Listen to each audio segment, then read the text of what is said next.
recommendation to APD about each area command having an employee available whose position is solely devoted to social media networking, and the challenges of outreach is inhibited. I'm reading the whole recommendation.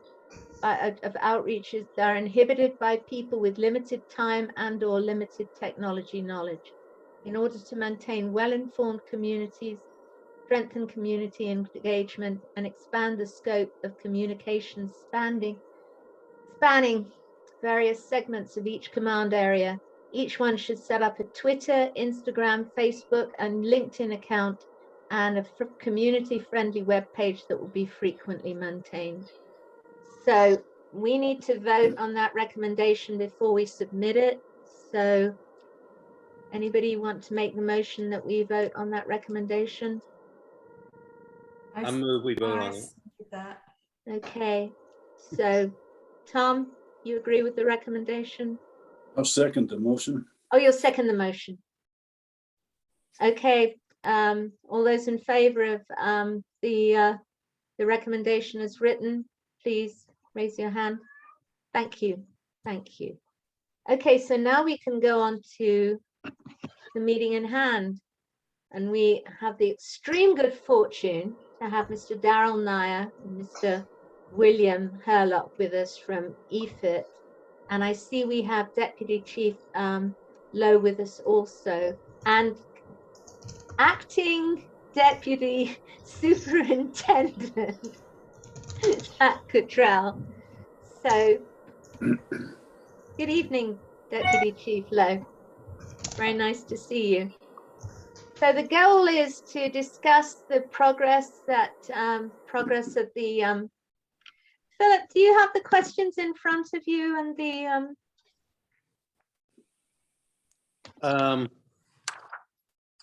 Yeah, generally. You want to address it because you were the one that composed it.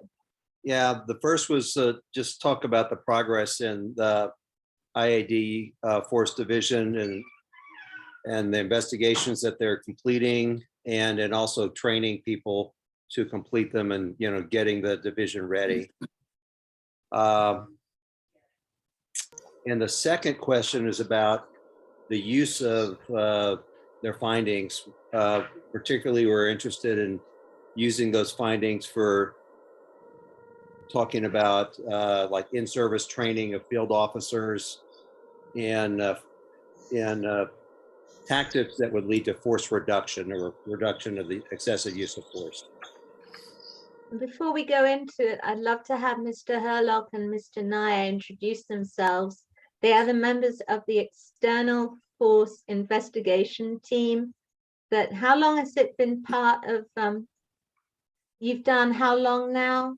It's not as long as a year, is it? Is it 6 months? No, it has not yet. So it's almost a year, or is it? It's a little less than a year right now. EFIT came about in February of 2021 with a stipulated order signed by the federal court. And then in May of 2021, we were awarded a preliminary contract by the city, which allowed me to hire my executive team.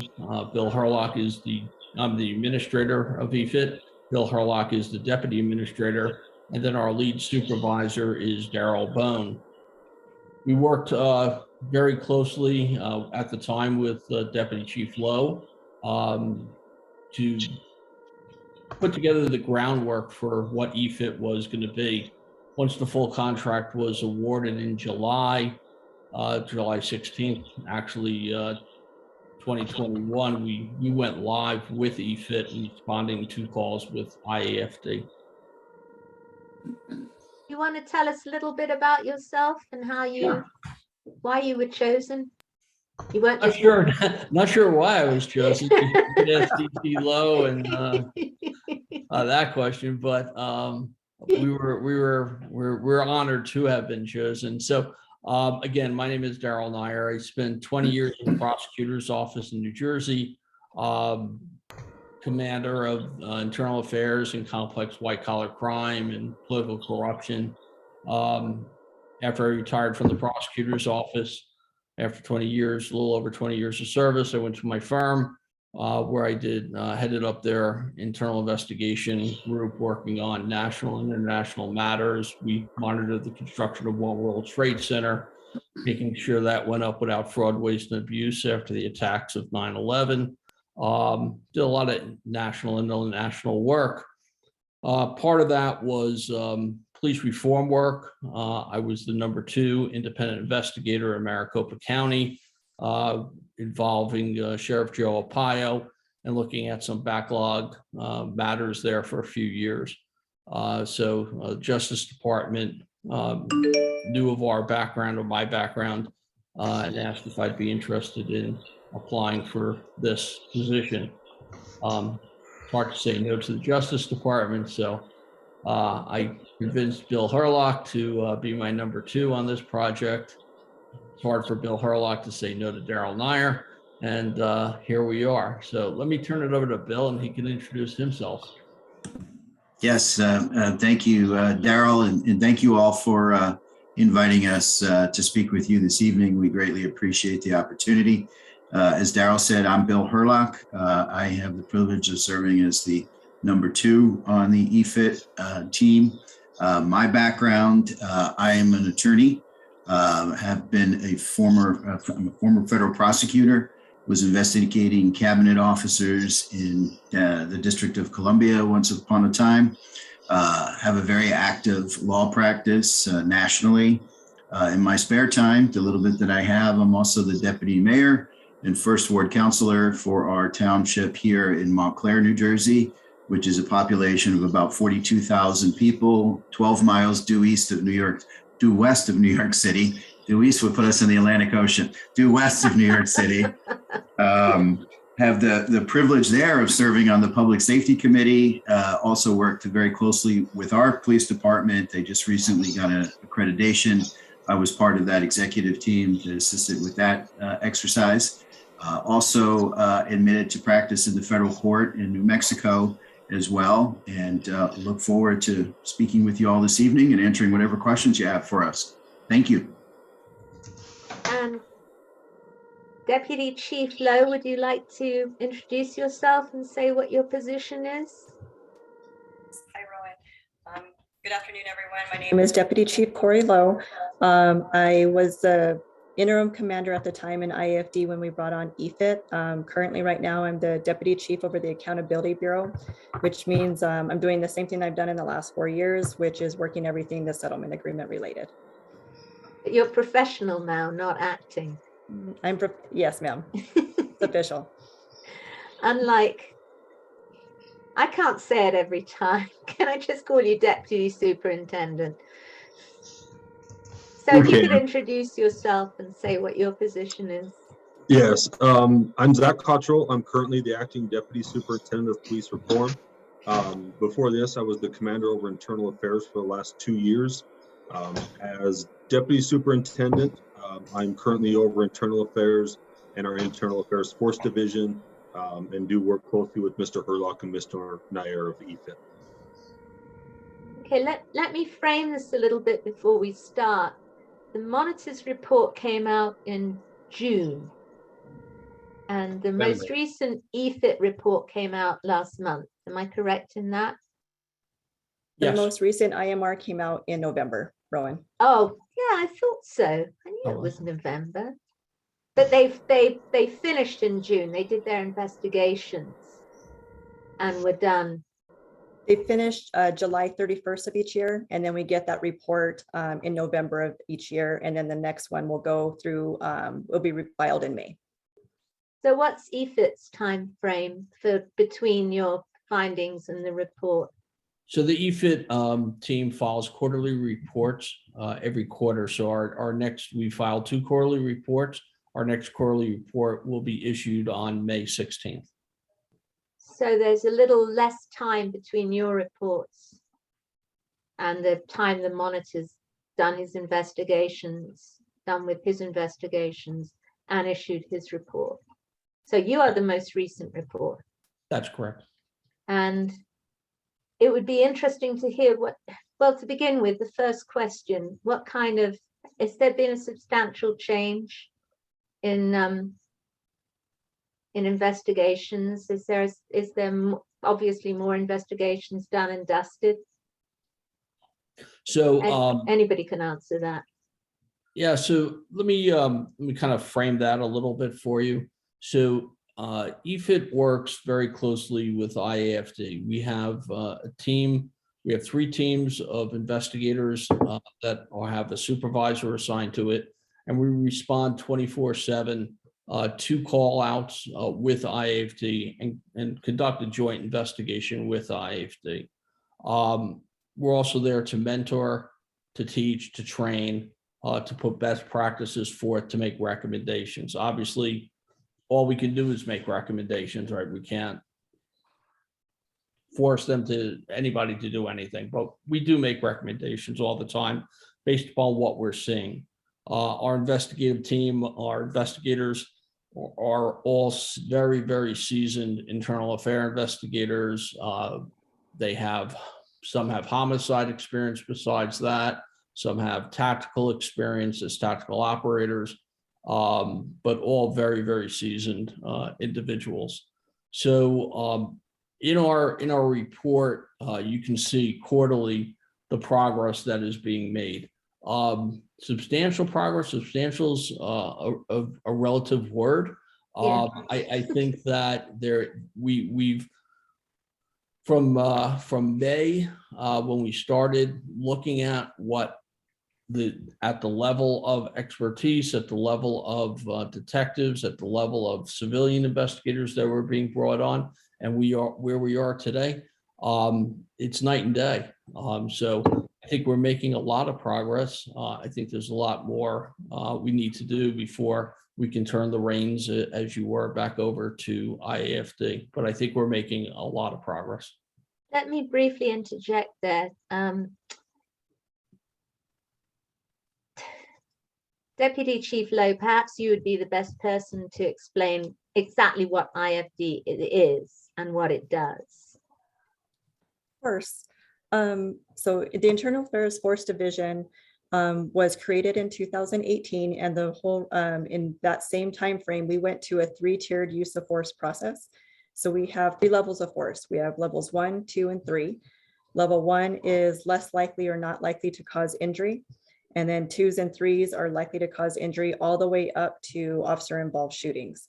And so the Internal Affairs Force Division investigates 2s and 3s alone, and level 1s that include a rank of higher of sergeant or higher who applied force for level 1s.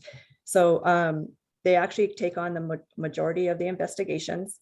And we've been doing so since 2018, and we started off strong, kind of dropped a little bit, and then that's when EFIT came into play. And I will slightly disagree with Mr. Neier. I think we've made significant progress. He said that we made a lot, and we really, and I agree with him, we have a long way to go, but we have made from the inside looking, from where we were last year to here, it's night and day. And just to put things in a little bit of perspective, we just completed the progress report, and in there, all uses of force within since EFIT went live on July 16th, all the way to January 31st of 2022, all level 2s and 3s were completed within timelines. That is one of the major criticisms that we received in the past. We did have 11 cases assumed by EFIT because we were coming close to the deadline, and we didn't want to, like, EFIT's one of their requirements is to not let any case go beyond the required timelines. Which so it's 90 days. So it's 60 days for the investigation, and then a 30-day review for 90 days. And then a 30-day option to extend, but we haven't had to have any extensions except for one OIS that happened in August. OIS? Officer involved shooting, sorry, ma'am. Okay. And so one of the things in there, and so again, they did take 11 cases, but that's out of 157. So that gives us 146 that we completed on time, which is 92%, which is well beyond what we did in the year prior. So having EFIT here is extremely helpful, and I think we're only going to get better as time goes on. I guess this is a question for Mr. Neier and Mr. Hurlock. What did it look like when you came in? Bill, you want to take that? Thank you, Darryl. A couple of things too, real quick. Going back to the reports that we were just talking about. Let me just say something first. I see we have a lot in the chat and a lot in the two in the Q&A. I'm going to ask you to wait until this is done, and then we'll have a chat question and answer time after that, so we don't have to keep breaking in. So sorry, Mr. Hurlock, go forth. Perfectly fine. Thank you. On the reporting aspect of what we've been doing, our quarterly reports, I think it's really important to keep in mind too, the documents that created us, EFIT, the stipulated order and the agreements with the court, as well as the parties. There is no requirement for EFIT to make any reports.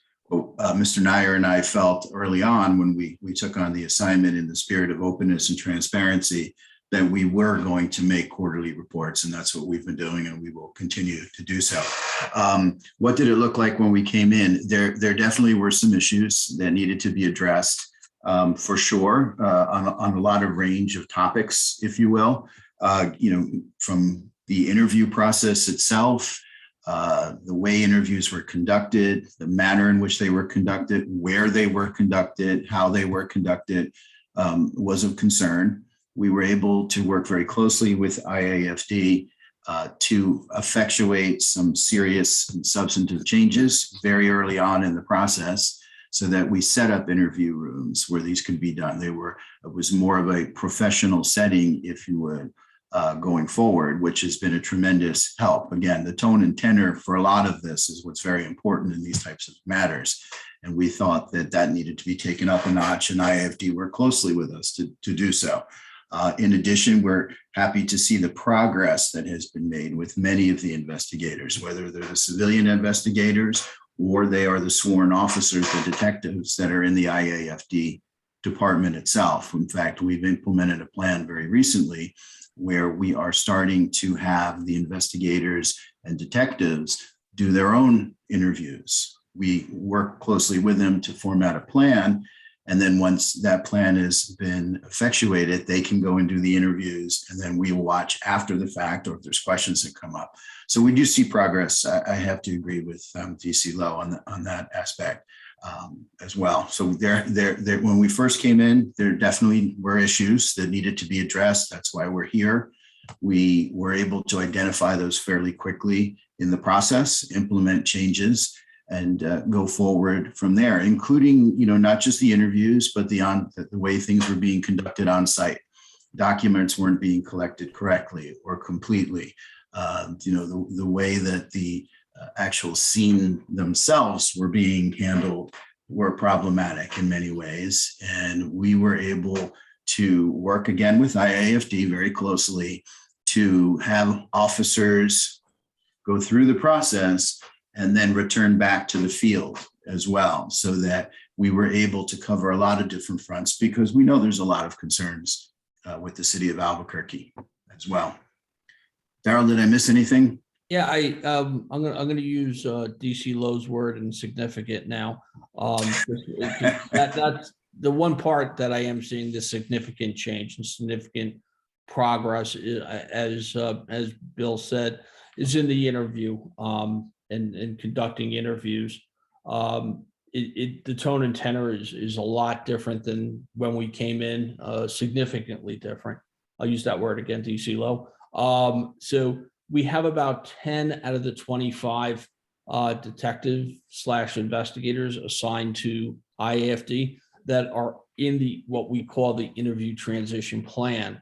This is a three-tiered plan. Once they're done with that interview transition plan, they'll be able to conduct interviews on their own. That's the first step in being totally released without EFIT supervision. So we are seeing some significant changes as we go through that transition. DC Lowe and I and Mr. Hurlock worked hard to develop a process narrative, which is filed with the court.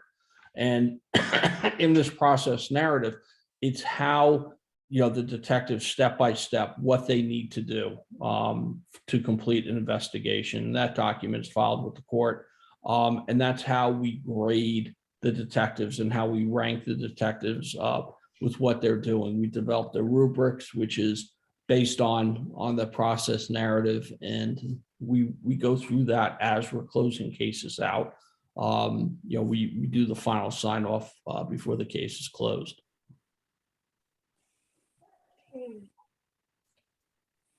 I know that I had a question. Does anybody else on the council have a question while I gather my thoughts?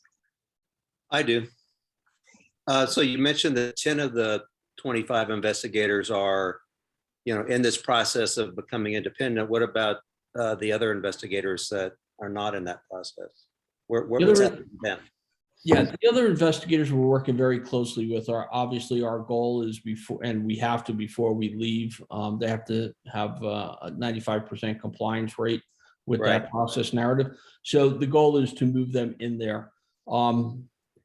IAFD, based on bringing people in or people bidding into come into internal affairs it's hard to have people voluntarily come into IAFD. We have 4 civilian investigators just starting. We have people at different levels, different stages of their career. So we work with everybody. So they're still doing interviews with EFIT. We were talking just a couple hours ago about releasing 1 or 2 more into the transition plan. So as they're ready, we don't wait till a next quarter or next month. When we feel and our investigators feel that they are ready, the executive team will review that, and we'll, whether it's 1 or 4, we'll put them into the transition process when we deem that they're ready for that. Just for the people who are watching who maybe haven't read this stuff like we have, my understanding from the Monitor's 14th report last November was that about 1% of level 2 and 3 reports were done on time or in a timely manner. And if I understand Commander Lowe correctly, it's now up to it was 92% in this last time span. Is that correct? % overall, because but on 11 cases, we needed EFIT's helps in order for us to not miss a timeline. But to do it on our own, still with EFIT jointly doing it with us, we were at 92%. So if you just look at it, I mean, that's just a massive improvement over in what I consider a pretty short period of time. Okay. So this is about how the division is working, correct? Okay. Yes. What is the difference between the civilian investigators and the APD? Is there any difference in level? Is there any difference in experience? Is there any difference? Just, that's a very basic question. I'm just curious why there is. That's a great question for the deputy superintendent to answer. Okay, I'll take that one, Rowan. Thank you. I think Darryl touched on it quickly, that we're having issues when we're required to have 25 investigators in IA Force Division. Finding 25 officers on this department that are willing to go there was very tough. So we kind of went out little something different, and we started hiring civilian investigators to come in and supplement our sworn officers in that role. They go through the exact same training. They have the same expectations. They're held to the same standard.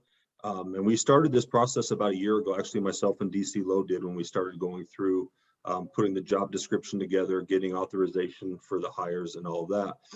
And I can tell you that it's actually been very successful, much more successful than I even thought it would be.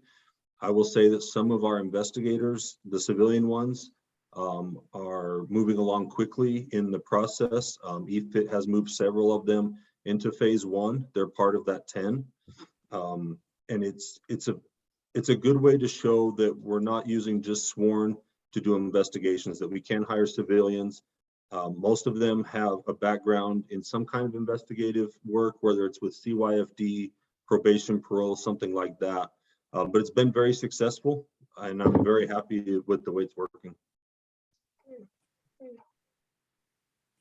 If I may ask really quickly, sir, just so the public knows, what is the minimum amount of time a police officer would have to be on the force before he was considered for an IAFD position? There's actually no minimum requirement. We do have a couple, I think 2 or 3 right now that are in there that have only been on the police department for about a year. While that's not ideal, because they don't have experience as a police officer, we don't stick any kind of requirement on there just due to our staffing shortages. I thought that might be the case. Is it a popular position? I think something that one of you said at the beginning was, is it hard to get sworn officers to participate in IAFD, or is there any incentive? Is there an incentive? It's not a popular position just because of the stigma that's attached to being an internal affairs investigator. You know, there is a little bit of a stigma attached to an officer investigating another officer. I will say that. I think we have been able to show that it can definitely enhance their career, though. There's a lot of things you can learn being an internal affairs investigator, either professional standards, which is the normal IA function, or force division.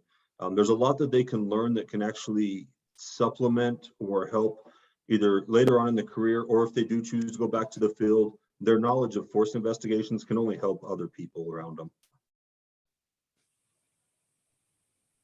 Is there any other questions? We can now address the questions in the chat and the Q&A. So let's have a look. IFD stands for. Rowan, I have a few questions on staffing, if I might. Okay, go for it while I'm looking through these. What's the breakdown between the sworn detectives and the civilian investigators? I believe currently as it stands, we have 14 sworn and 11 civilian. If I'm pretty sure I'm right on that. Okay, and that, I mean, when EFIT had its first or the second report, I think there were 31 investigators total. That's correct. So we did have 31. We did have, I think, 3 get promoted to sergeant, so they can, you know, go out. They're actually back out in the field now as sergeants. We did have 1 civilian move to another position within the department. I think we're back down to right at 26 right now, if I'm not mistaken. Have you found that sworn investigators, detectives, have bid out of the IA department when they get a chance? We have had some, I will say that, but we've also had several that have been here for quite a while. I do have 2 sergeants who have been here since the inception in 2018. And we do have several of younger detectives now who are learning that this is a good position for them on the department. And I think we have a lot of buy-in, especially with EFIT's help here, where there's a little bit more direction on what needs to be done. We've gotten buy-in from the younger officers now that I think we're going to have more stability now, and that's only going to help improve our investigations going forward. The report, the quarterly report said that you were looking for incentives to encourage the detectives to stay, the sworn detectives to stay. Have you initiated any of those, or what are they that you've initiated? Yeah, we actually have. A big one that was just actually signed in January in the new collective bargaining agreement is you get a yearly bonus for being there. So after your first year, you get $1,200. Second year, I think it goes up to $2,500. Third year, up to like $3,600. And that can be a big deal, you know. I mean, everyone likes money.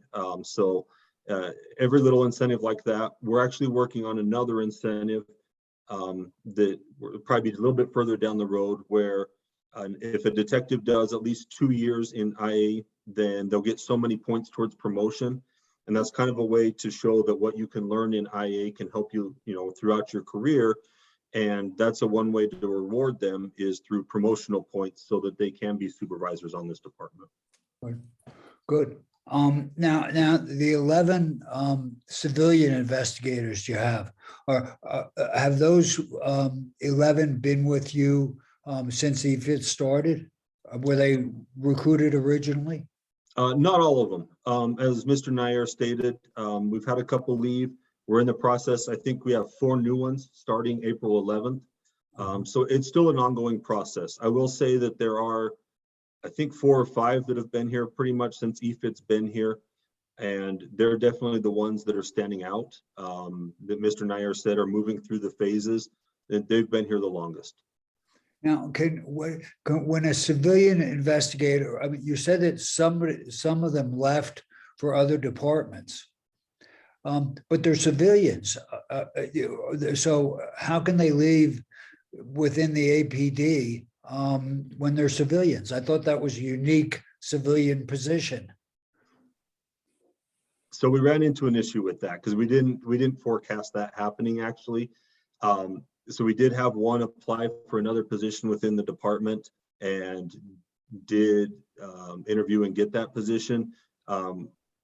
We kind of ran it through city legal and all that. We've kind of fixed that loophole now. I will say that we didn't foresee that happening, and it kind of jumped up on us. So we did lose one that way. I don't think that's going to happen again. How are they received generally as compared to the sworn investigators? Once again, I will go with surprisingly well. I don't think we really anticipated it going as well as it has.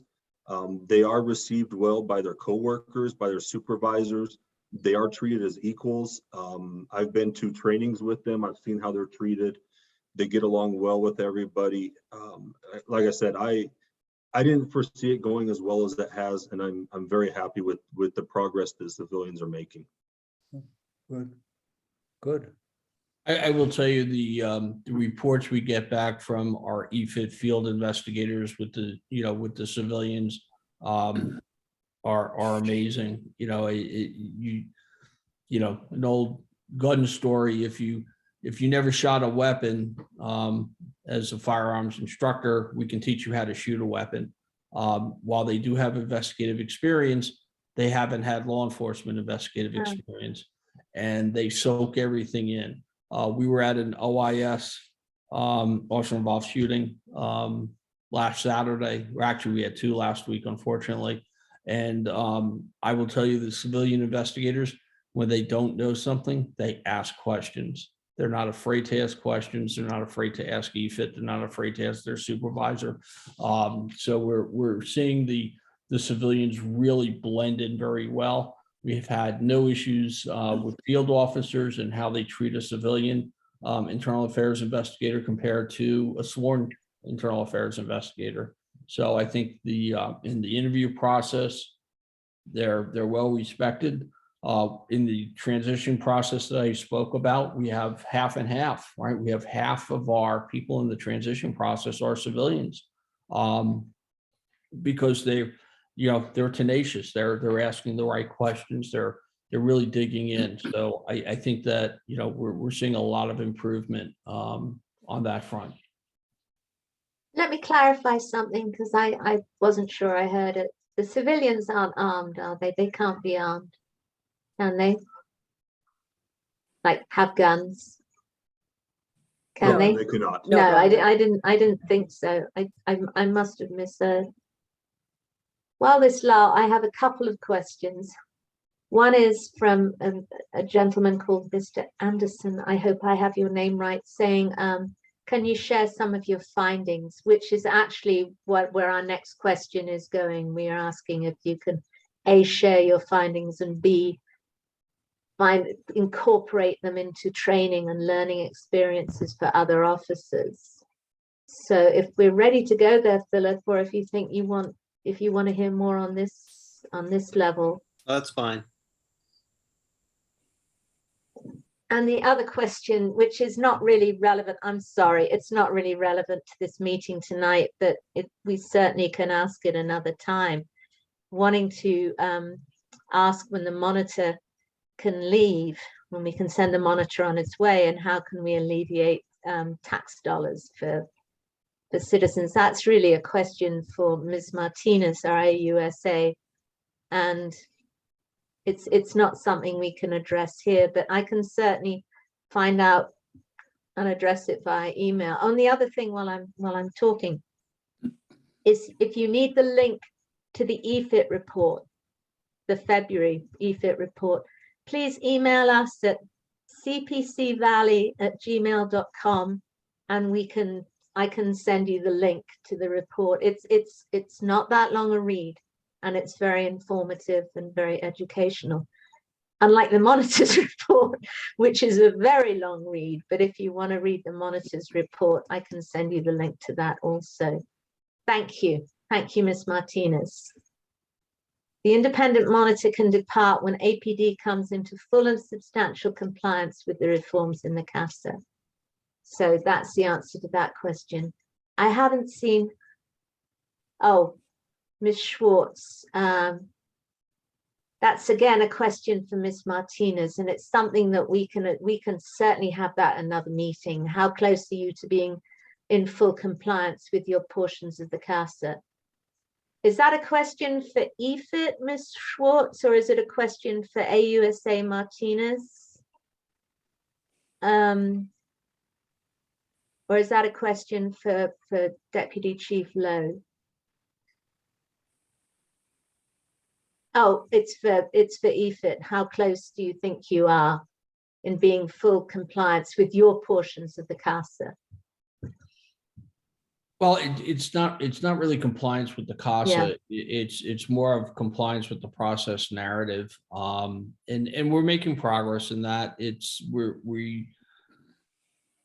I think the progress is coming in is that we have 90 days in which to complete an investigation, and other than the 11 cases and 2 OI officers involved shooting, where we went to the court and asked and informed the court and asked for an extension on that, we're getting there. So right now, as of last week, we're at 88.10 days in closing cases out. Our investigations are averaging about 54 days. We've had some bottleneck at the supervisory level in getting the cases through there. When the deputy superintendent came up to the 5th floor from IAPS, he and I had a meeting. We talked about that. We talked about the amount of time, and he put an order out that the sergeants would clear those cases within 15 days. Since that order has gone out, we're close to it. We're down to about 17.9 days. So we're seeing things happening quicker. I think the mindset was that if you give somebody 120 days or 90 days or 60 days, they'll take that, right? So I can finish it whenever I can finish it. We'd like to see these timelines go down. We think they can. I think a relatively simple level 2 use of force, can be investigated a lot quicker than 60 days. And we're working towards that goal of having these cases and showing the detectives and the investigators and the command staff of IAFT that these cases can be investigated quicker. If you have a level 2 case, finish it quick, get it done. We don't want speed over quality. We never want to jeopardize the investigation, but if we can get something happening. Last week, we went out on a lot of use of force investigations. It was just a crazy week. There was 2 OISs and a host of other cases. So, if you can clear those simple ones up faster, if something happens, you have the bandwidth to take care of that and really concentrate on the more complex cases. So we're working with them not only to be in compliant with the process narrative, we're working with the investigative planning, working on the interview strategies, we're working on who has to be interviewed, DC Lowe and I have been working on an OBRD plan. We've had some successes on some other officers involved shootings where EFIT has come up with a process of taking 300 OBRDs, 500 OBRD, video recordings. OBRD onboard recording device. Correct. Or lapel camera, whatever, however you want to characterize it. But yes, so we put these things into buckets. We follow what has happened. I think we're seeing cases where they, when we first came in, we had tactical activations where the person in the Bearcat and the armored vehicle giving the announcements, come out, your hands up, Albuquerque police, force will be used against you. Who didn't witness force was being interviewed. Why, right? So we've really are focusing on keeping the officers on the street, interviewing the people we have to, having a solid investigative plan, getting the cases closed as quickly as we can, but with the quality needed. And as So- I understand, by the court stipulated agreement, your time has been extended to how? So there was amended stipulated order 5 or agreement between the city and the Justice Department and APD that was submitted to the court and signed on Monday. In that agreement, it extends EFIT for 2 years and also has EFIT in charge of looking at the backlog cases that are in existence. I can assure you that EFIT will not be here 2 years.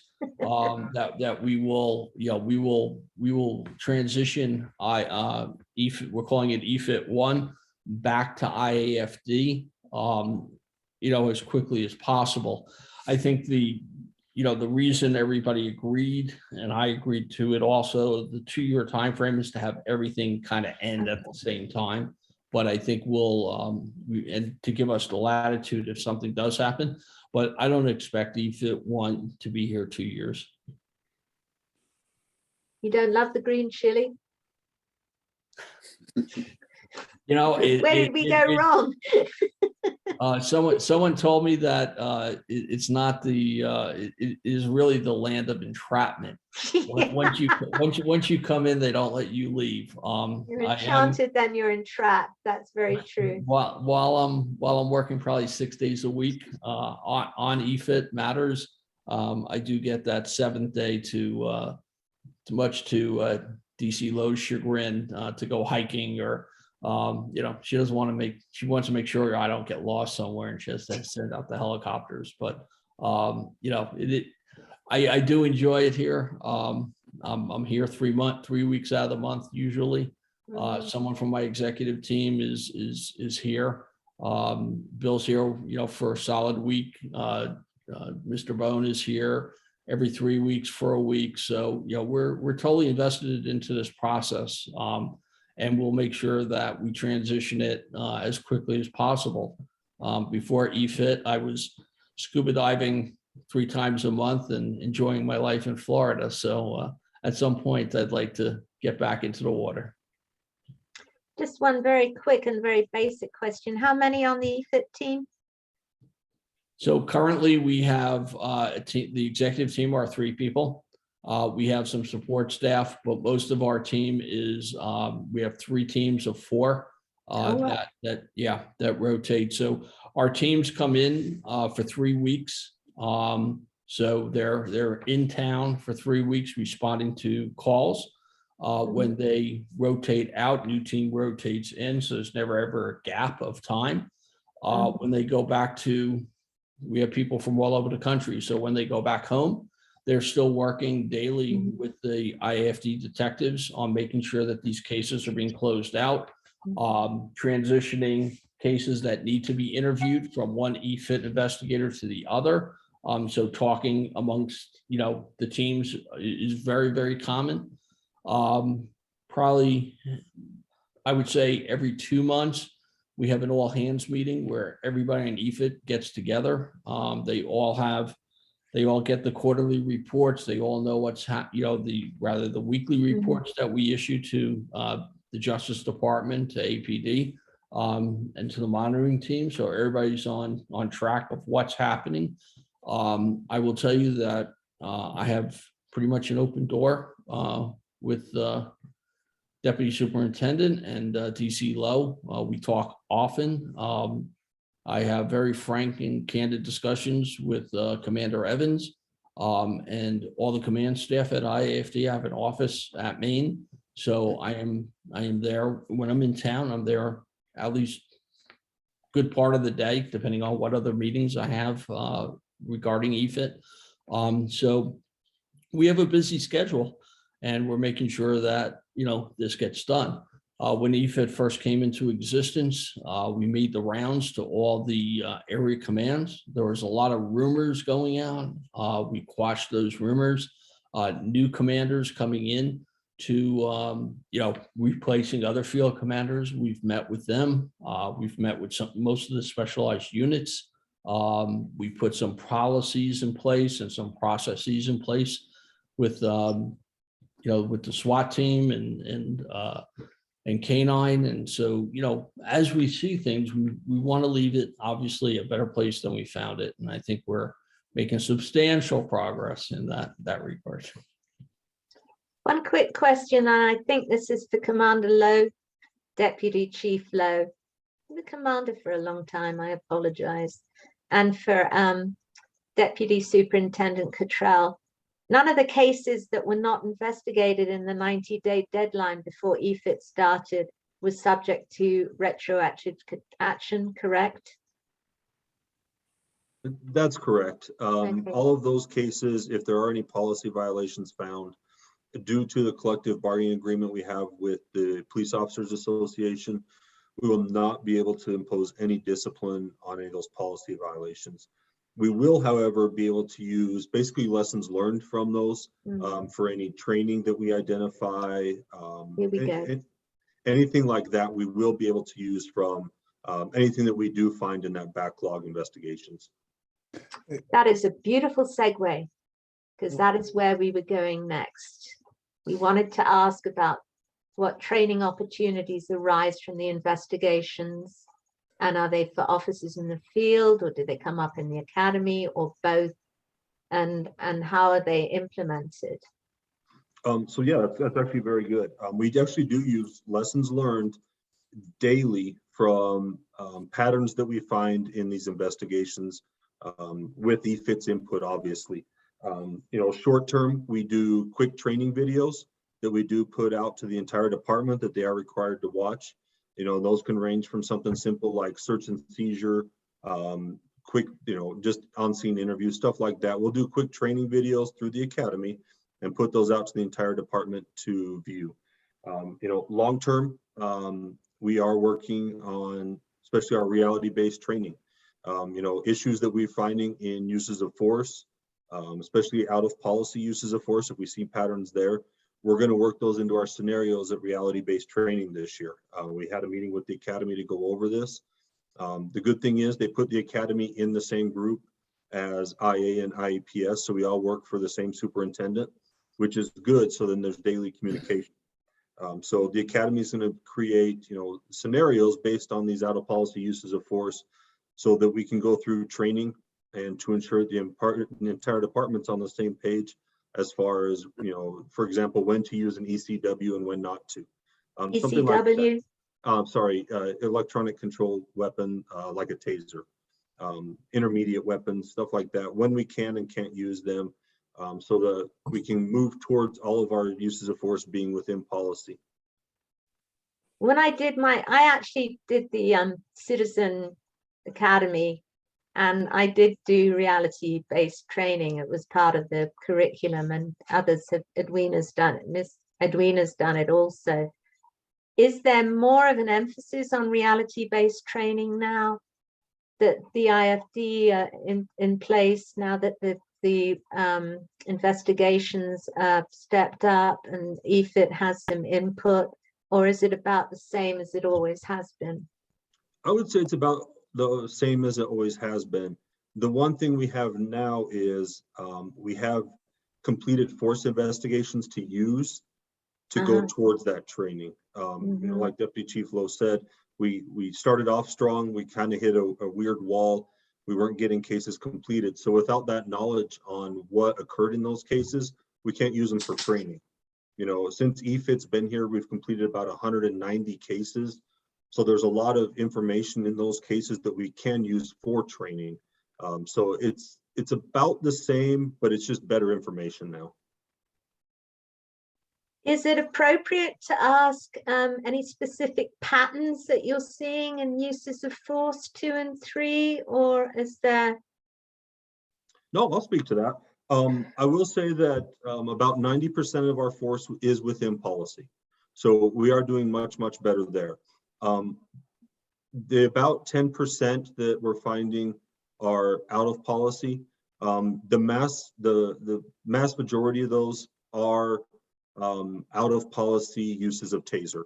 So what we're seeing a pattern of is people using a taser on a passively resistant person, which is out of policy. Anything else in that 10% that causes concern? I mean, no, actually not. That's probably the biggest portion of that is using a taser on a passively resistant person. So that's definitely something we've talked to the Academy about. They're building that into training for this year's training cycle. And I think, you know, hopefully we can address it and get that fixed sooner than later. I read something in the journal this morning, and I don't know if it happened here in Albuquerque or elsewhere. I don't remember. Perhaps you can enlighten me. It was a gentleman holding a telephone that was mistaken for a gun. Was that here, or was it in another part of the country? So that was here. That was part of our last officer-involved shooting. Can you address it in some way, how it happened? I actually don't know because they were so early in that investigation. I actually don't know any more than that at this point. I was wondering if you could walk us through, I was thinking about that incident in particular. If you could walk through when something like that happens, how does internal affairs get involved? Is EFIT there at the same time everyone else is there? Just walk us through a case about absolutely. the process. That would be helpful. Yeah, so anytime there's any use of force, internal affairs force does respond to a level 2 or level 3. An officer involved shooting is a level 3. So they are called. We do have on call. They do respond. They also respond in conjunction with EFIT. To officer involved shootings, usually EFIT will send a supervisor as well. You know, obviously that's something very serious. We take it seriously. So they do respond on scene, the same thing. They have access to everything that internal affairs has access to on scene. I know there was a question earlier about why there's 2 internal affairs separations. And this is why, is instances like this. So by taking force division under the umbrella of internal affairs, they have access to absolutely everything on scene. They go to the briefings, they're able to collect all the evidence, view the scene, everything like that. And then from there, they'll go through, they'll start interviewing witnesses, work the case all the way up to interviewing the involved parties at the very end. And the APOA is there also. That's the association, Albuquerque Association of Police. Tell me, Sean will kill me, but Albuquerque remind me. Police Officer Association. Don't tell him. And there's a representative from them, and there used to be. Does the CPOA still show up to officer involved shootings? They do. They send a representative as well. CPOA is somebody else do it because my brain is toast. It's Civilian Police Oversight Association. Okay. I will tell you that someone from the executive team will respond to all OISs. So not only our supervisors, but someone from the executive team is there. I was out at the last two OISs myself. We, as the deputy superintendent said, we attend all the briefings. We have access to everything. So, these investigations run really well, and we have, like I said, we have really seasoned people. We help put together the investigative plan for IAFD on every case, but we really pay attention to the OISs and make sure that those run the way they're supposed to run. I would hope when the investigation of the gentleman holding the telephone is more advanced, that we, as part of the CASA agreement, would hear something more about it, some more detail. We've been asking to hear more about Clyde Trevino for the last year, who is the gentleman walking up San Mateo who got shot. And so if we could get the details of any of those kind of shootings, or we can go through CPOA and get them from them, because they'll be investigating also, and they are, so to speak, our parent company. If there are some people that ask questions that I didn't see, so if there's anybody who asked a question and it didn't get asked, now is your chance to speak now or forever hold your peace. Rowan, I think Philip and I have a couple of questions. Go for it. Go first, Dick. No, you're good. You go. So I'll do this question. I mean, certainly the monitor will, in his reports, will say whether he thinks the department is improving in use of force. And overall, that's certainly what we as citizens want to see. But I'm wondering, how does the department decide if itself is seeing improvement in use of force?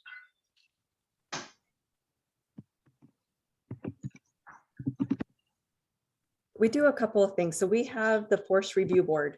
So the Force Review Board is currently a board of executive level individuals, along with a representative from the training academy. And so we review all level 3. So those are the more serious uses of force, and then a 10% sample of level 2s, which are the ones that have either a complaint of injury or an actual injury that doesn't rise to a level 3.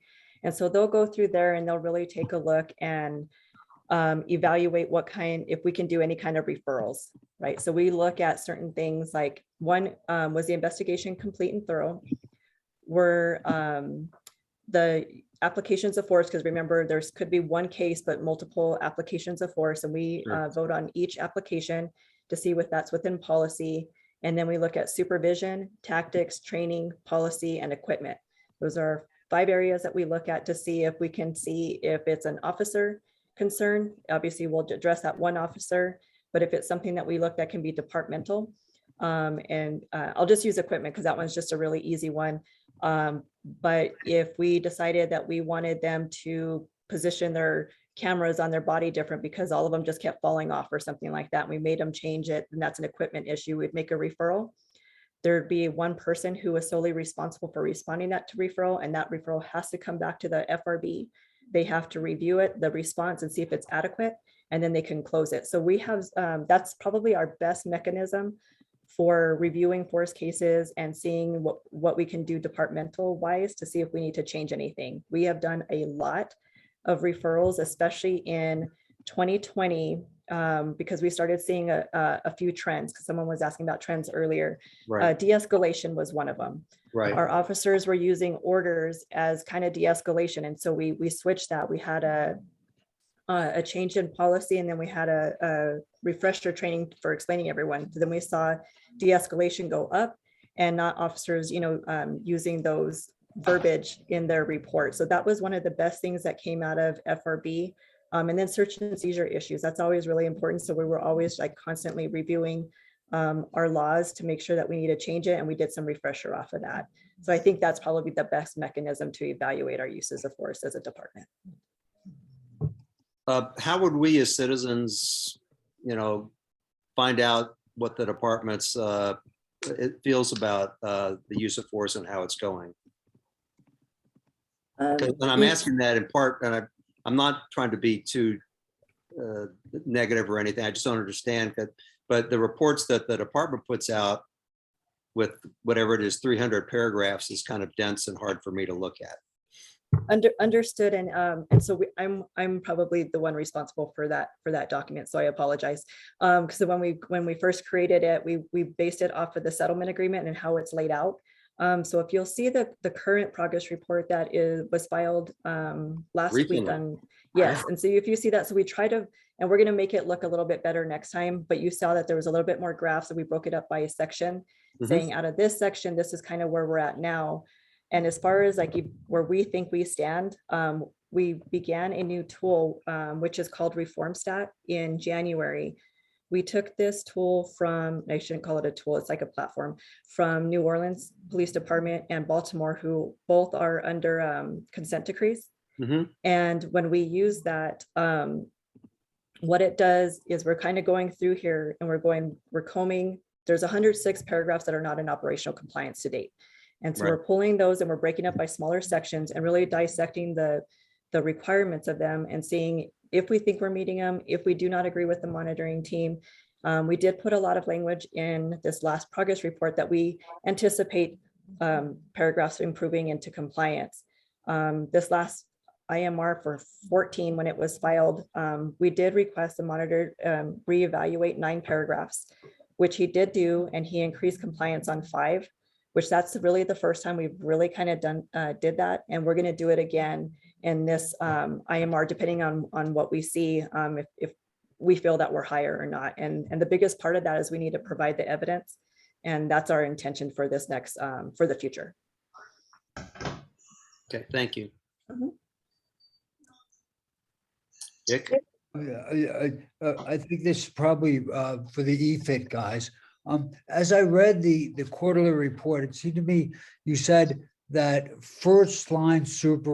a first line supervisor problem, and that's paramount to the success of EFIT. And I couldn't understand what it was or who the first line supervisors are. I think maybe it was a supervision plan that weren't being approved quickly enough. But I didn't understand that, and I'm interested in what the problem is and who's responsible for it and what's being done about it. Bill, you want to take that one? Yes, certainly, Darryl. Thank you. Thank you for the question. The first line supervisors really are at the sergeant. You sound like, excuse me, you sound like Justice Judge Jackson. Oh, I do. That's the question.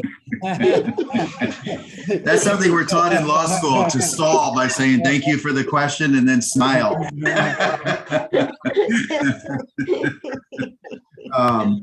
Yeah, the first line supervisors that we're referring to in our quarterly had to do with the sergeant level and how that was being administered relative to the detectives.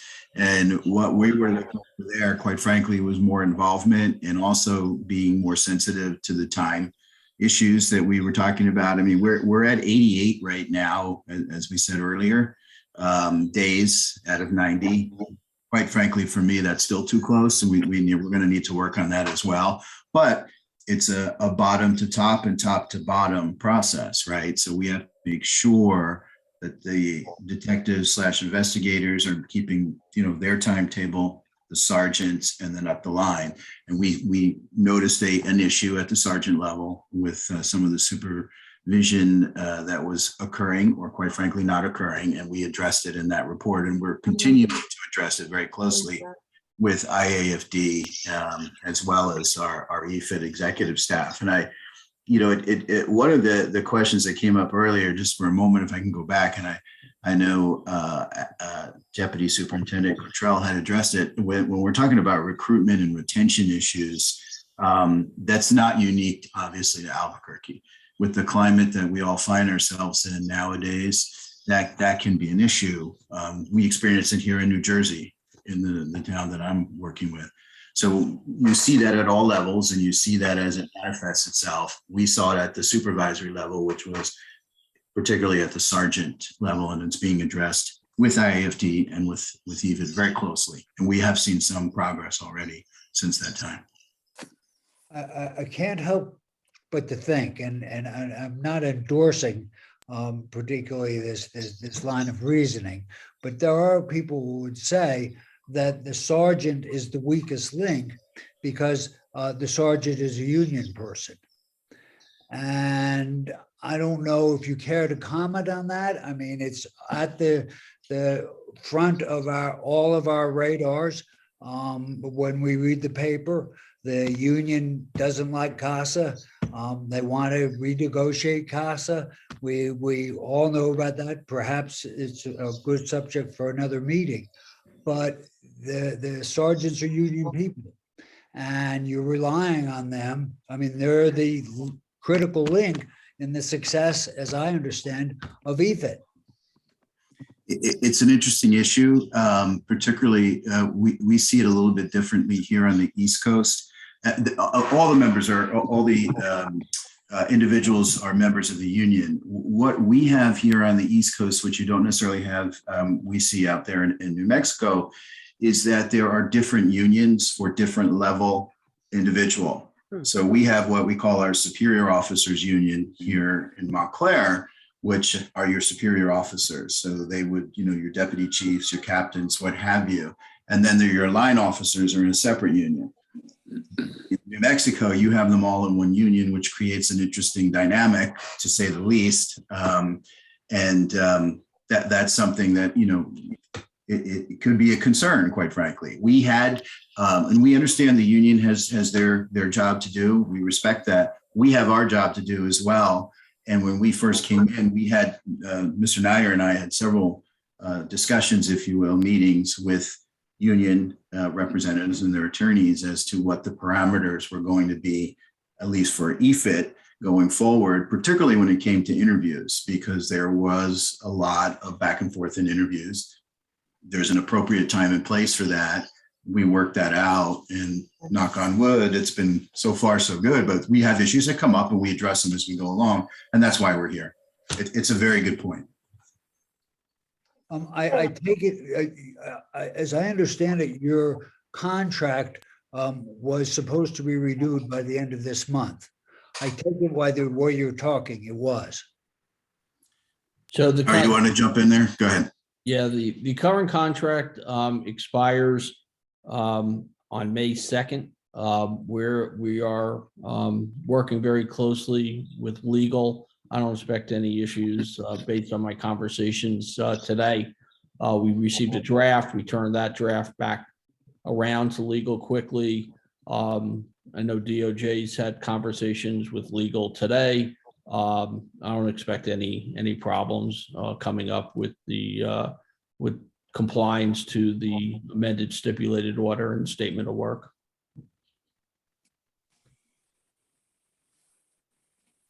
And then one last question, if you might, and it might be for Deputy Superintendent Cottrell. The backlog cases that you're now investigating through EFIT, and the discipline is is off the table. But can there be a note in the officer's file if there is a violation of policy found? So at least there's some sanction? According to the new collective bargaining agreement, any violations that are found out of timelines cannot even be noted in the officer's file. So I noticed that the United States Attorney's Office, the DOJ, I'm sorry, said when Judge Browning asked, what's the point of going through all these cases if there can't be any sanction when there is a policy violation? And the DOJ lawyer said, well, we think it's of paramount importance. That's not a quote, but that's what effectively what he said. And it surprised me a little bit. What stands to be gained from going through these cases? I mean, there's 1,000 of them, right? There's approximately 660 of them. Okay. Yeah, the 1,000 is combining with the original backlog that we already went through. Okay. I do think there is value in going through these. You know, we can find, once, like I talked about earlier, if there's patterns of out of policy uses of force that we can use for training. Yeah, we can identify a lot of other issues. If there's anything criminal in these that went unnoticed, we can investigate any criminal activity if there is anything found in these backlog force cases. So there is value of going through them. Are you focusing on the officers who are still with the department, or are you including cases that involve officers who are no longer with ABD? We will still look at all cases, even including cases with officers that are no longer with APD. For the ones that where the officer is still with ABD and a policy violation is found, will there be a counseling, either informal or formal, if there's not a note in the file? I don't know if we've decided exactly how that's going to be handled yet. I know Mr. Neier and other city legal have talked about that. I don't know how far that's going to be able to go because of the wording in the new collective bargaining agreement. Like I said, the training is probably the biggest thing that we are going to get out of this backlog is out of policy uses of force, stuff that we can use to ensure that it doesn't keep happening down the road. Good, thanks. Yes, sir. Philip? Is there, just on this same issue, is there a process? I'm not understanding, is there a process going on right now looking at the 667 backlogged cases? Or is there more, and if not, is there a timeline for when that's going to be addressed? There is a timeline for it. It actually is addressed in the new EFIT stipulated order. Since EFIT's going to be the ones going through and doing the investigation, they'll have 24 months to complete them and get through them. And I'm sure Mr. Neier would like to jump in on that and speak to it. Okay. Thank you. Yeah, so the new stipulated order, the exhibit to the new, the amended stipulated order has the statement of work, the SOW, for the backlog cases. And I would suggest that you know, take a look at that. Within a month from Monday, you know, Monday it was signed. So we have to come up with a plan on how and the methodology of how we will be attacking that. This will not affect EFIT 1. None of the detectives that are assigned to EFIT 1 or our investigators assigned to EFIT 1 will be doing backlog cases. There'll be a whole new 2 teams with supervisors brought in to specifically work on that. Obviously, the executive team, myself, Bill, and Darryl will be overseeing that, closing those cases out, doing the command review. There are specific reports that have to be filed, both with the court. We're working out the details now on, we're currently interviewing some people, finishing up our interviews to retain these people for EFIT 2, as we're calling it. And so we'll have to issue quarterly reports. We'll have to issue reports on every case that will go to the executive staff. And so, you know, there's a process in place for the investigation of the backlog. I think, as the acting superintendent said, you know, the big takeaway is going to be training, potentially supervision, you know, maybe reassignment. So there are a lot of, you know, we can make recommendations in our reports back to the command staff. What they do with those recommendations will totally be up to the command staff. But we will be making recommendations based on our investigation on those backlog cases. We have a question about the timeline for OIS, officer involved shootings. And I suspect that part of it, the timeline has to do with these specific cases, but is there a general timeline from the start to finish? Yes. Or is it all per case?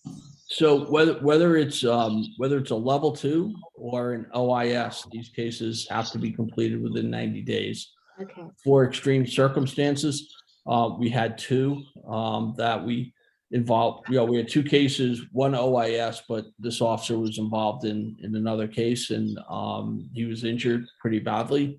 So again, we'll have to go to court and file that we needed additional time, and why. Again, we need the involvement of DOJ on that, the monitoring team, the CPOA.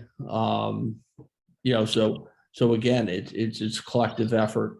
But OIS cases don't change at this point with the timeline set by the court. I will tell you that, we've had conversations about best practices, about stopping an investigation or just doing some interviews up until the point of a declination letter issued by the court. We've talked about best practices that around the country, but it's a little different here in Albuquerque. The MATF, we'll do the criminal part of it. We have to finish ours within 90 days as it stands now. MATF? Help me here, Zach. Multi-agency task force. Multi-agency task force. It's made up of the state police, Albuquerque PD, the sheriff's office, that respond to all officer-involved shootings, and they look at it from a criminal end. We look at it from a use of force and administrative end. I'd like to ask, in the description of what happens when there is a level 3 event, and it sounds like 6 or 8 or maybe more investigators show up at the scene and begin investigating. Who's responsible for coordinating that?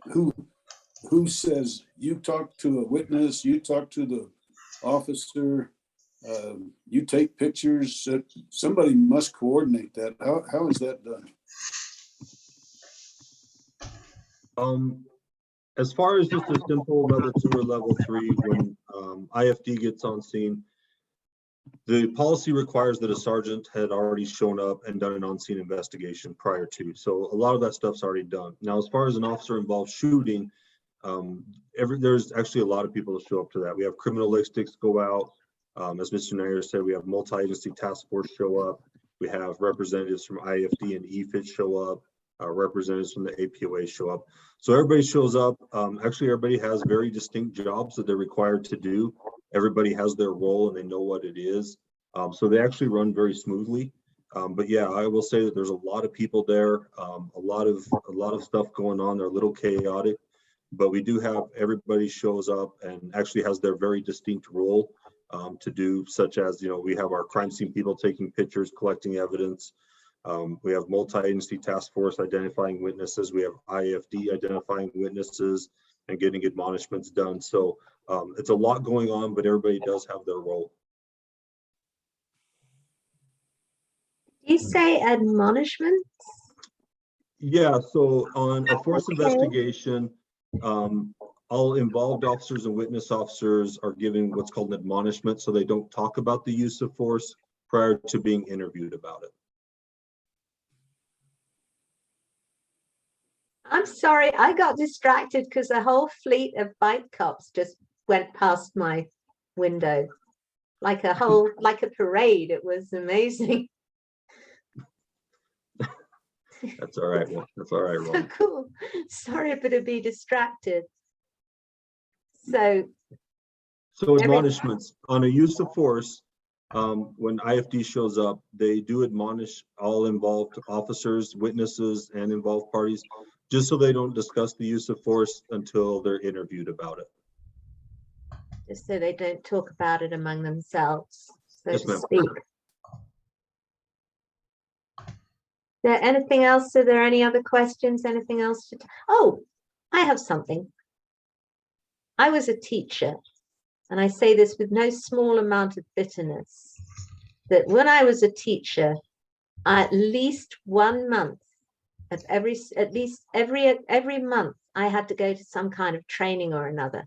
I was so trained, it was ridiculous. Can you give me the amount of training that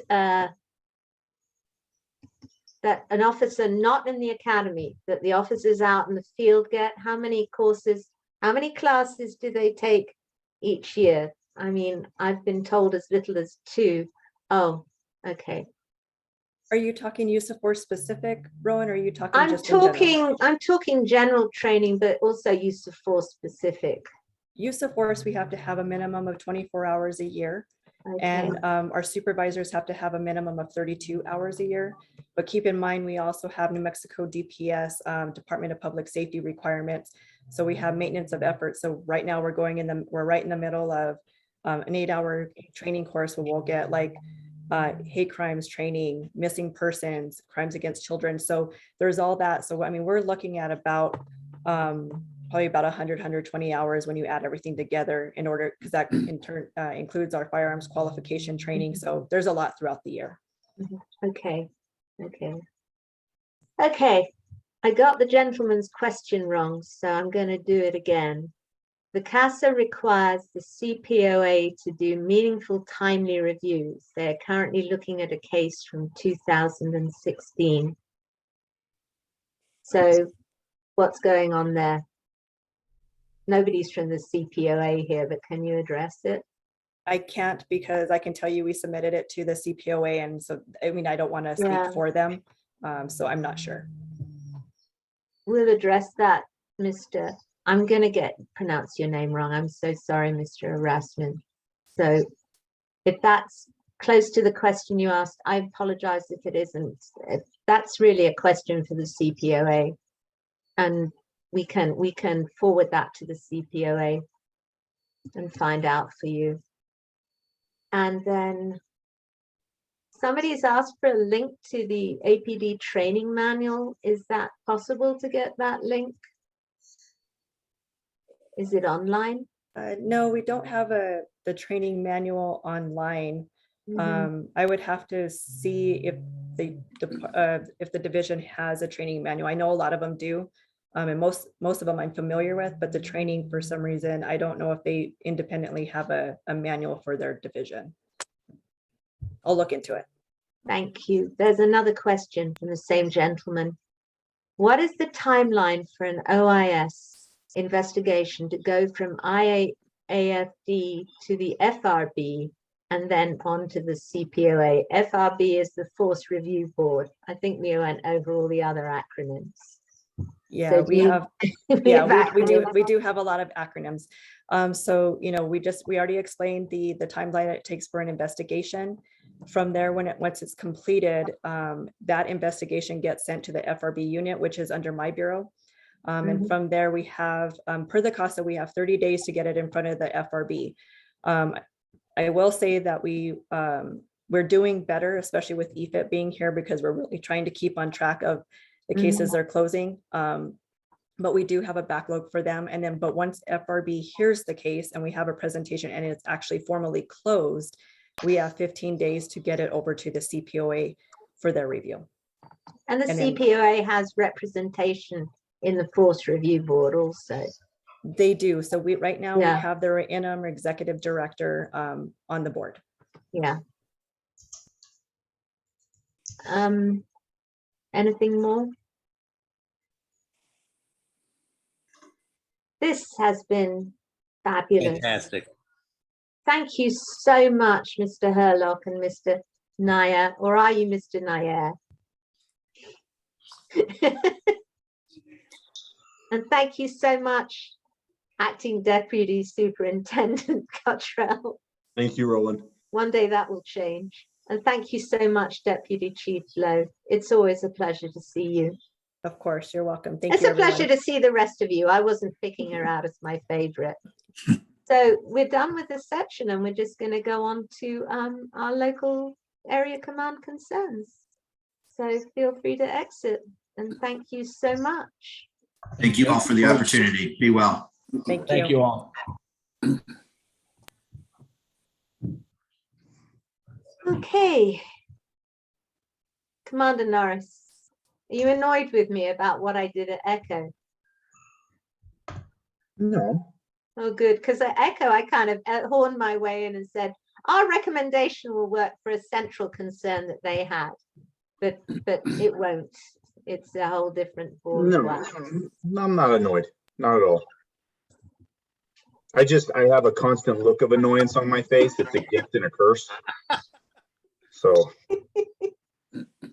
So one thing we said we'd go over tonight was the priority system, because a lot of people don't understand. They call the police and they feel like they're not coming on time. When you've been burgled, when you've been robbed, it's the most central thing in your life, and you just want the police there as soon as possible. And it's sometimes hard to understand that the police can't get there right away. And so if we could have the priority ladder or system re-explained. Now it's been refined, right? Or it's been worked on, so it's a little different. As far as, yeah, well, there's been more priorities added. As far as, you know, the definitions of priority 1, 2, and 3, I don't believe that those have been modified in any way. So a priority 1 call is any call where any immediate life-threatening situation with a great possibility of death or life-threatening injury or any confrontation between people which could threaten the life or safety of any person where weapons are involved, situations which are in progress or just occurred, and just occurred is a 5-minute time delay. So we're talking about shootings, stabbings, armed robberies, sexual assaults, aggravated assaults, in progress burglaries into an occupied dwelling, home invasions, hostage situations, domestic violence where weapons are involved. That's a priority 1. A priority 2 is any crime in progress which may result in a threat of injury to a person, major loss of property, or immediate apprehension of a suspect. It also includes accidents with injury. Situations in progress also apply to some priorities 2s or which just occurred. So we have vehicle accidents with injuries, non-injury accidents, but they're blocking major roadways. Priority 2s where we respond with the Albuquerque Fire and Rescue. Missing persons, endangered 13 and under, any armed robbery, panic, a duress like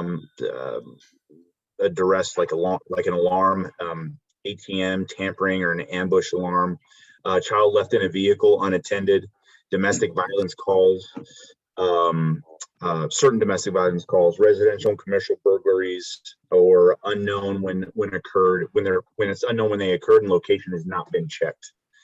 So that's a priority 2. Priority 3 are minor incidents in progress or just occurred with no threat or personal injury, a major loss of life or property. So neighbor trouble, loud parties, animals left in vehicles, shoplifter causing problems, non-injury accidents on side roads. Those are examples of priority 3s. Priority 4, same as far as them being minor incidents with no threat of personal injury, loss of life or property, delayed reports when the caller is at a public location. So nuisance incidents, civil standby incidents, delayed calls where the caller is at a public location, and burglary alarms. And the last priority is the priority 5, where the crime has already occurred. There's no suspect at or near the scene, and no threat of personal injury, loss of life or property. Delayed reports where the caller is at home or at their workplace for an extended period of time. So delayed reports are where, like we said, the crime's already occurred, and the delay will not prevent a crime from occurring, aid in immediate apprehension of a suspect, or cause a delay in any in an injured person, or cause a delay in a person receiving aid. Is there still that phone number where you can call in and report a crime, a level 5 crime? There used to be a phone number where you could just leave a message. You know what?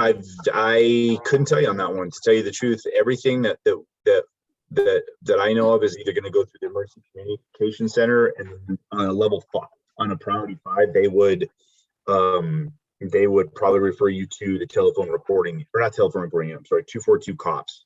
So a lot of those okay. lower level crimes, yeah. Okay, it was a whole different number. Laura, do you know anything about that? The phone number? I don't. I'm sorry, I don't. I don't think I'm making it up, because I had a level 5 crime and I just called and left a message about it. Well, you have your They may have- 311, right?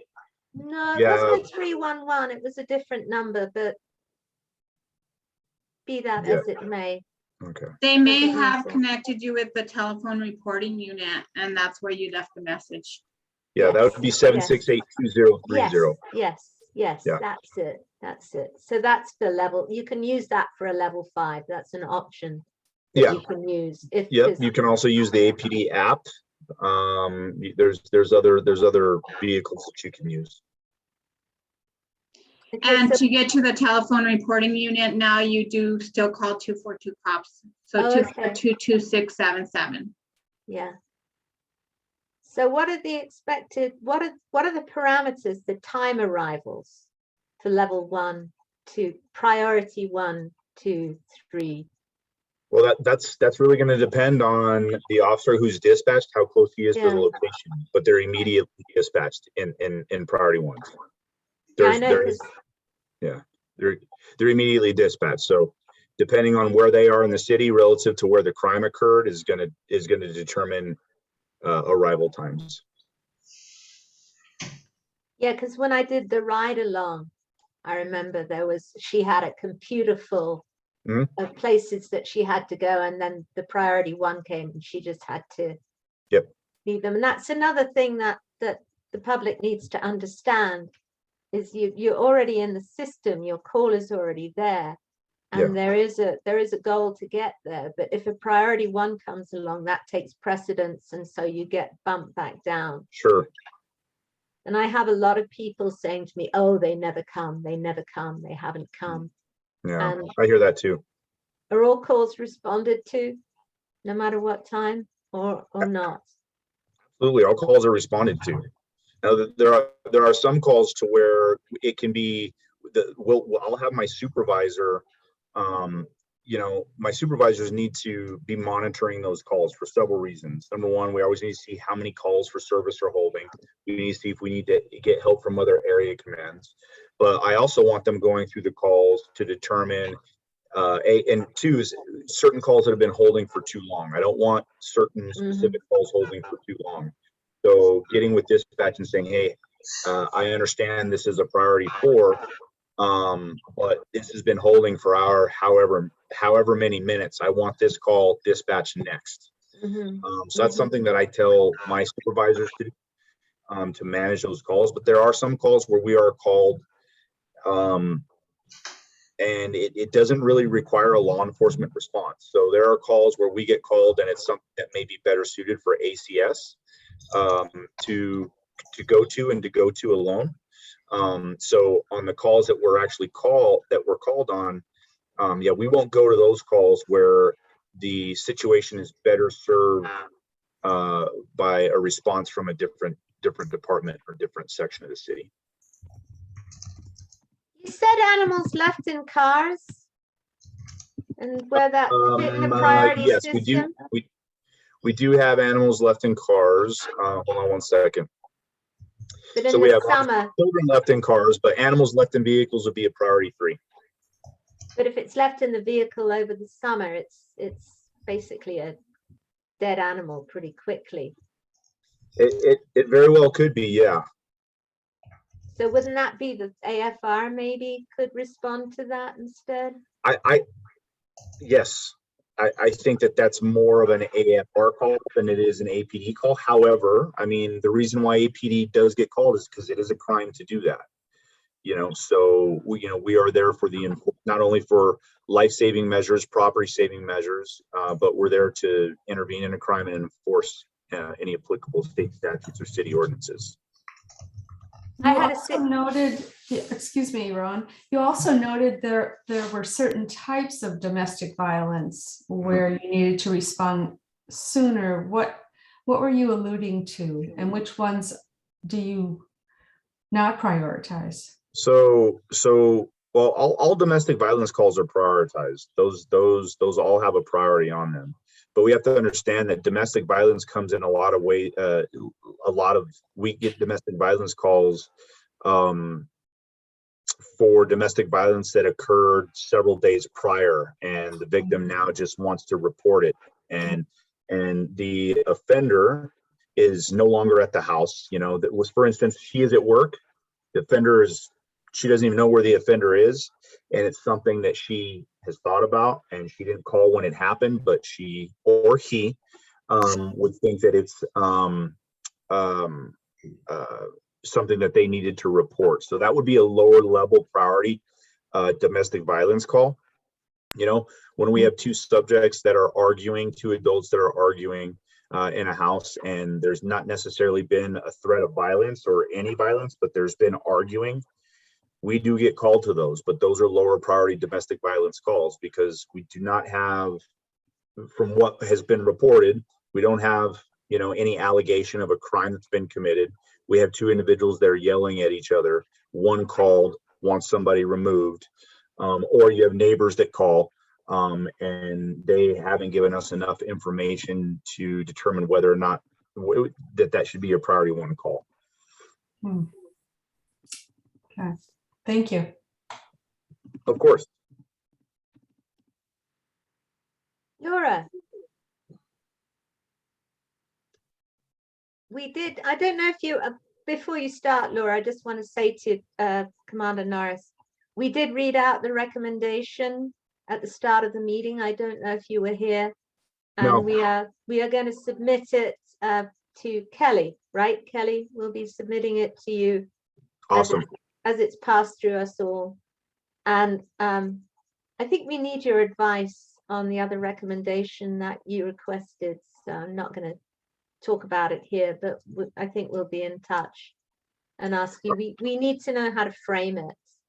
Which are you? This is the one about written reports, about legibility in written reports. Okay. And it's, Like, you're talking about like grammatical errors and things like that. Yeah, we don't want to say the reports suck and people should go and learn how to do it right. So we just need an appropriate way to frame it.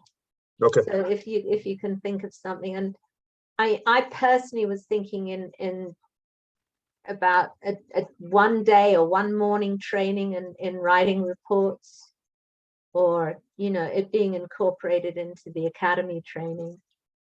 Right. Well, there is report writing that's incorporated into the academy training. So now what is not taught in the academy is how to read, write, spell, not do run-on sentences. That stuff is supposed to be learned by the time you're 21 years old and have graduated high school. So I think it's an APS problem, Ron. So why don't you jump on that? You're talking about my experience as a teacher. Yeah. I was special education, you know. You'd be surprised if the way college graduates write nowadays. You know what? But yeah, you're right. You're right, Kelly. But I will say this. I will say that some of my younger officers, I've read their reports. Obviously, I've read some of their use of force narratives, and I am seeing actually an improvement with a lot of my younger officers,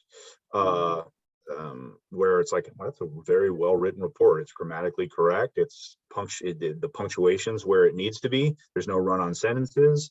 You know, they're not sticking commas where commas don't belong. So I'm seeing a little bit of the spelling's good.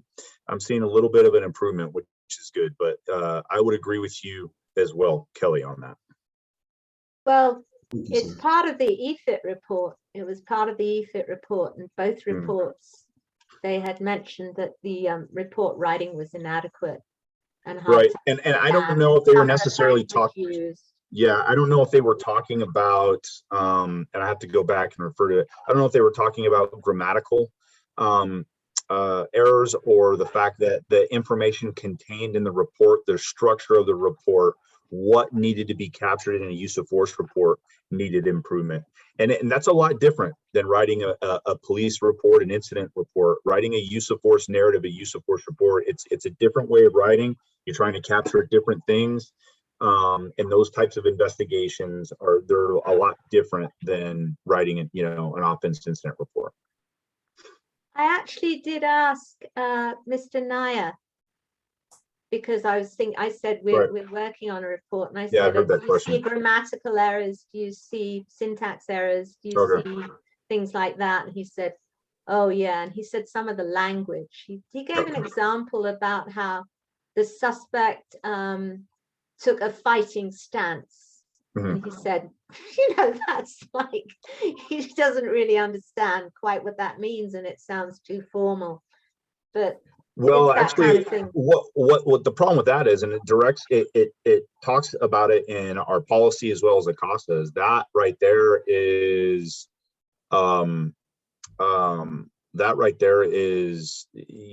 it's canned. It's a canned statement. Fighting stance, it can be left up to interpretation. You need to describe how that person was standing. Was his body bladed? Did he have closed fists? Was he gritting his teeth? Yeah, that kind of thing. Was he planting his feet in such a way that he was either going to charge at you or punch you? Those types of things. I think it's okay to say he took a fighting stance by doing the following: A, B, C, D, and E, right? Yeah, that's what he meant. You should always qualify those statements with some detail. There's a good. They weren't qualified. Yeah, and I do think too. And I'm going to answer this question. That there are supervisors that need to pay a lot more attention to their reports and the reports that are coming in from their subordinates. Not only when it comes to just how the report reads, but making sure that the officer dotted all their I's and crossed all their T's relative to the investigation that they were conducting. That's one of the goals, is to lessen your time. If you're are you the supervisor that reads the reports, or is there someone between you and the officers that write the reports? The sergeants are supposed to read every one of their officers' reports that gets turned in. Okay, so if there are no errors per se in the report, it's going to take less time. Well, yeah, because the sergeant then doesn't have to kick the report back to the officer to have him add, omit, or correct something. Somebody makes the point that the supervisor is also a teacher, and you can teach them, but again, there's that time factor. And it makes sense. I agree with the person who's posting that 100%. Of course, that makes sense. The supervisor is a teacher, but the supervisor has a lot of other things going on. It's just to have the basic rudiments, to have the tools of writing. It's not to correct their style. We're going to run out of time for the crime report. There goes Kelly. We've got 16 minutes, Kelly. Just being sure. Laura's not doing an aria or anything, are you, Laura? You're not doing a one-act opera, are you? Hey, I have a joke. We only have 16 minutes because Dick's no longer on.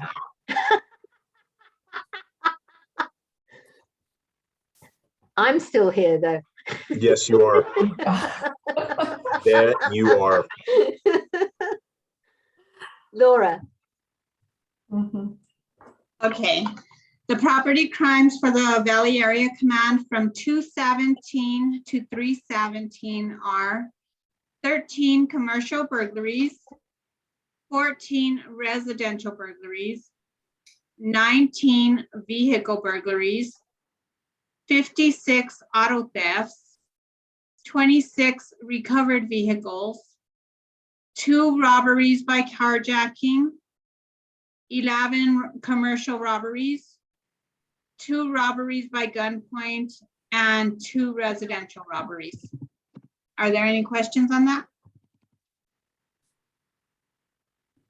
An increase, a decrease, about the same? It's actually a decrease in many of the categories.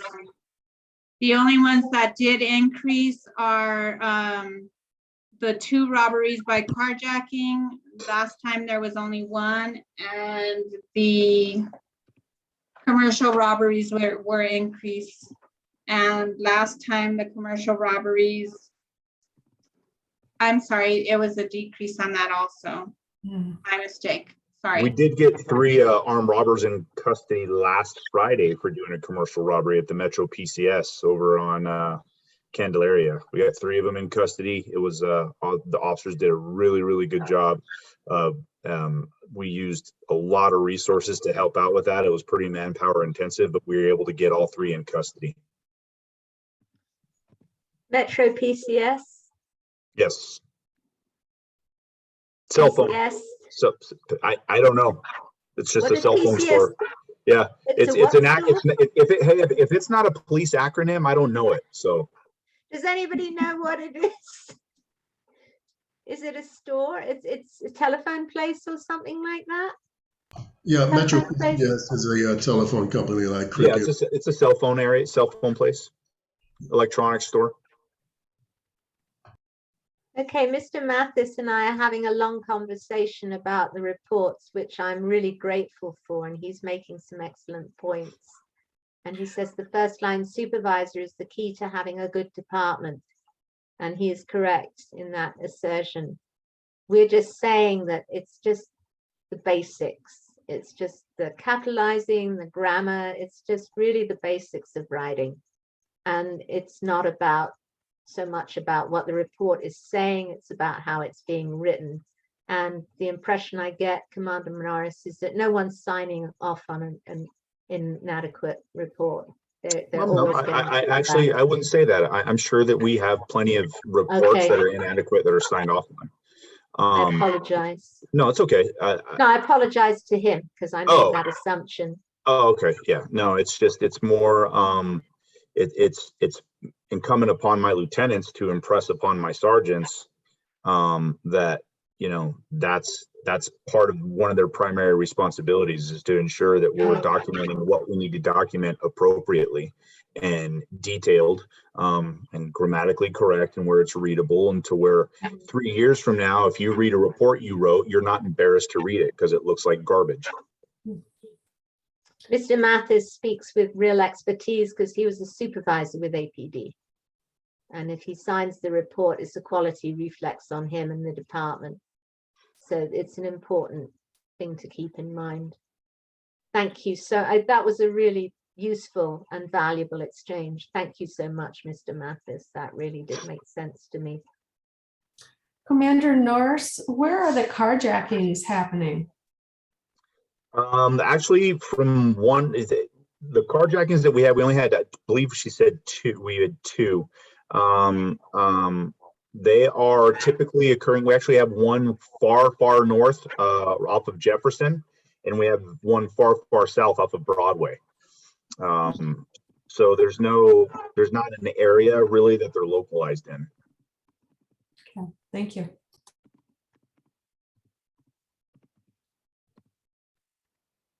I had a question, but as you Any said, thoughts about why there might be a decrease? Is it because the Valley is just like on top of their game? Well, didn't Rowan not say about 20 minutes ago that she saw a bunch of bike officers driving past her window and it was like a parade? there was about 20 of them. They, I didn't even realize you had 20. You miscounted. The line never stopped. It just went on and on. If I had 20 bike officers, oh, my life would be a lot easier. How many do you have? I have, well, all my downtown bike units are downtown units are bike certified, but I have 6 bike officers, 4 for the day shift for 7-day-a-week coverage and 2 swing shifts.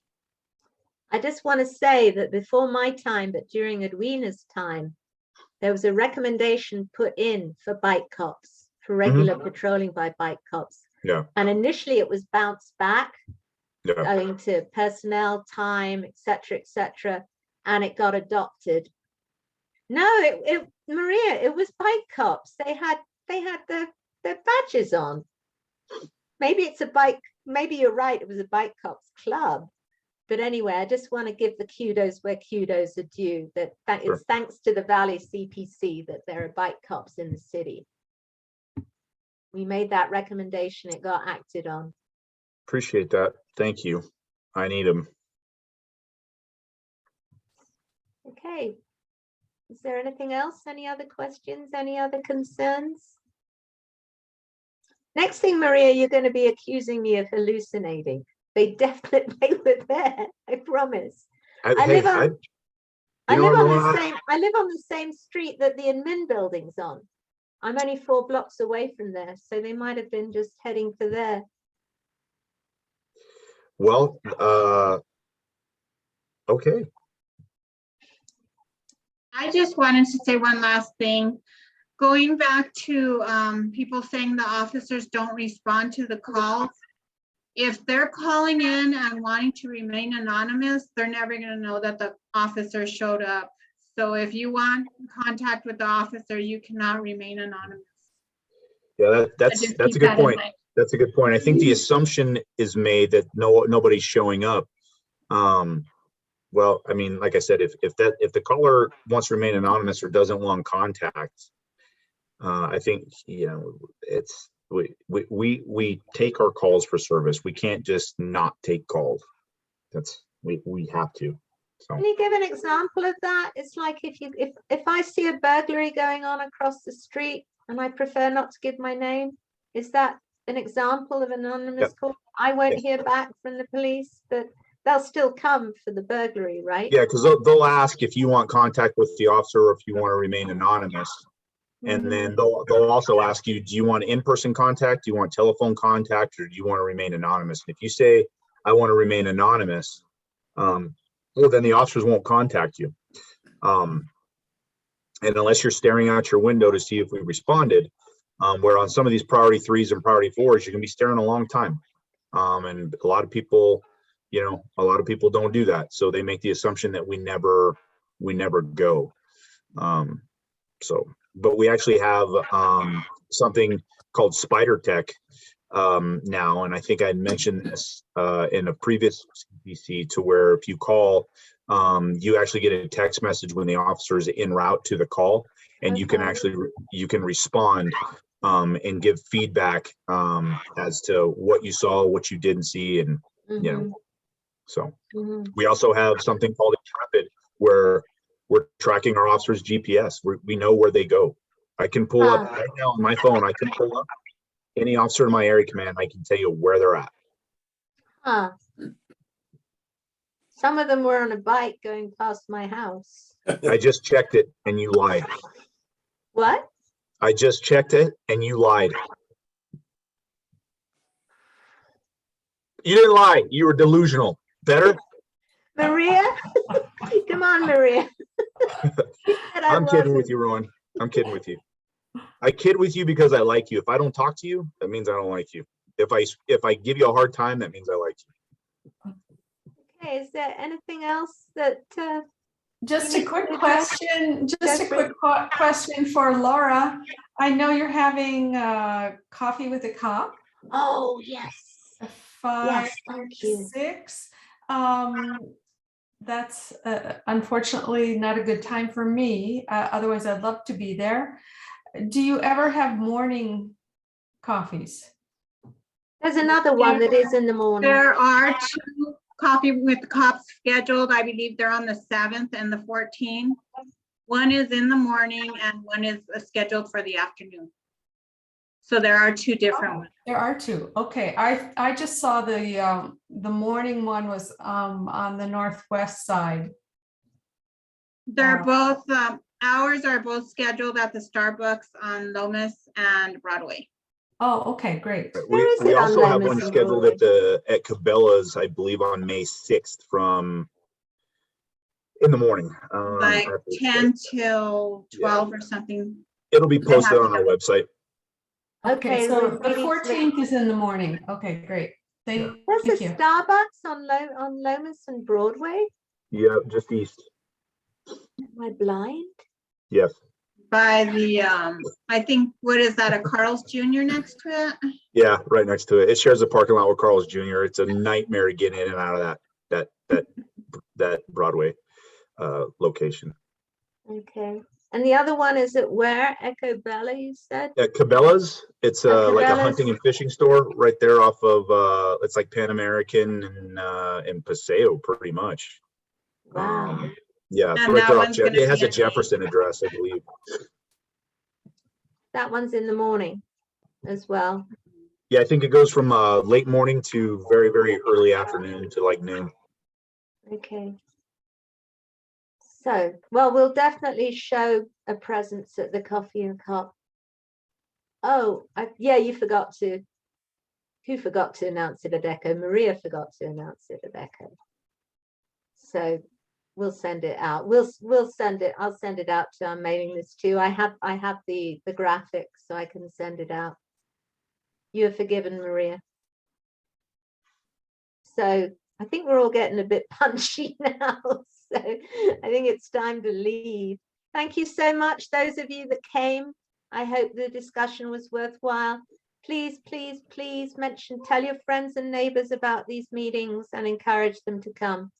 And thank you, Kelly, for posting the information about possibly joining the council.